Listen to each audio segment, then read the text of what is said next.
If cooking could be used as a metaphor for grinding, Gordon Ramsay would be Operation Buried Debts. I'm all for having a good old community event, but I really don't think I've ever played an operation as boringly repetitive as Buried Debts.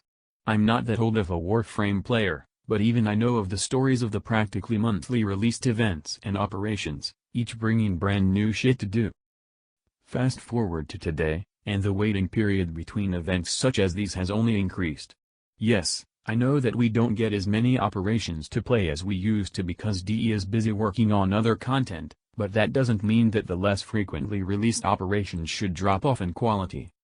For instance, the key lore element of the operation, which is basically data hashes that have been scattered all over Orvalis, have been barely mentioned anywhere besides a reference to them in the patch notes, and a few mentions in the update's red text, and in a hotfix that occurred later.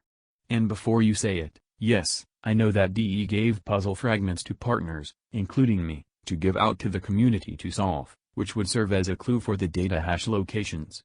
However, this solved puzzle was shared through social media such as Twitter and Reddit. Not once has it ever been placed in-game for the players.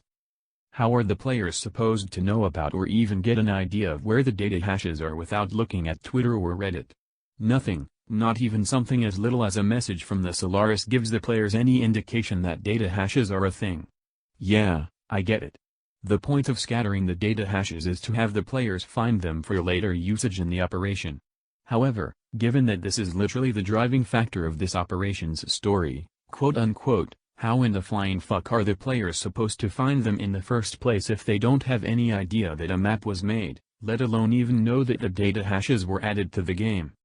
It's absolutely not a good idea to rely on external sources such as Twitter or Reddit when it comes to informing your players that there's stuff to do, because not every Warframe player pays attention to Twitter or Reddit, and even then, your only true source of help for the data hashes is to pull up a guide on YouTube.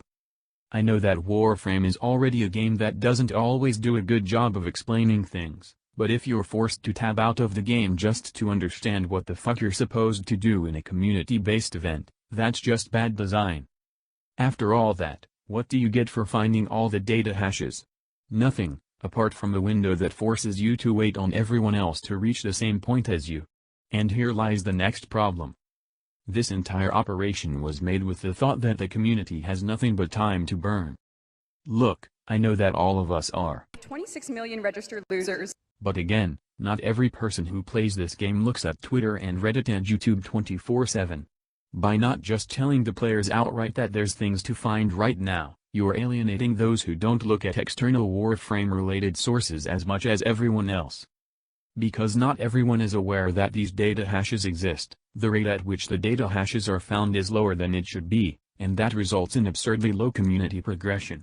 Speaking of, has anyone else noticed how the discovery rate for these data hashes was laughably small for the first 5 days of the event, and then out of nowhere it increased at an inexplicably high rate until they magically all got found? It's obvious that DE underestimated the capacity of their players for this operation, but come on. As badly advertised as it was, what exactly is the point of creating a treasure hunt that relies solely on the efforts of the community, only to turn around and just push the progress meter all the way to 100% just because it's moving slower than intended? If DE wants to push something along, why can't it be released as a regular update instead of being advertised as an operation? Putting out content that the community has to progress towards only to intervene and inflate the progression yourself defeats the entire fucking point of a community event. Where was DE when relays got blown the fuck up during Operation Eyes of Blight? Where was the intervention then? I have no doubt in my mind that if destroying relays were actually related to the lore in some way, DE wouldn't have allowed a single one to be destroyed. We still haven't even talked about the operation itself, which consists of nothing more than 4+ straight hours of mobile defense. Mobile defense isn't a bad mode, but that doesn't mean that being forced to do it for hours on end just for new mods and a single new weapon suddenly makes it fun. I know I'm not a game designer by any stretch of the imagination, but whoever thought that creating an event that has you doing the exact same thing for hours on end only to get 4 new mods and a new weapon would be fun, needs to get demoted. If they're the same person who thought that it would be fine to also feature enemies that can just ignore your Warframe's abilities entirely, then they need to be fired. Thank you for watching.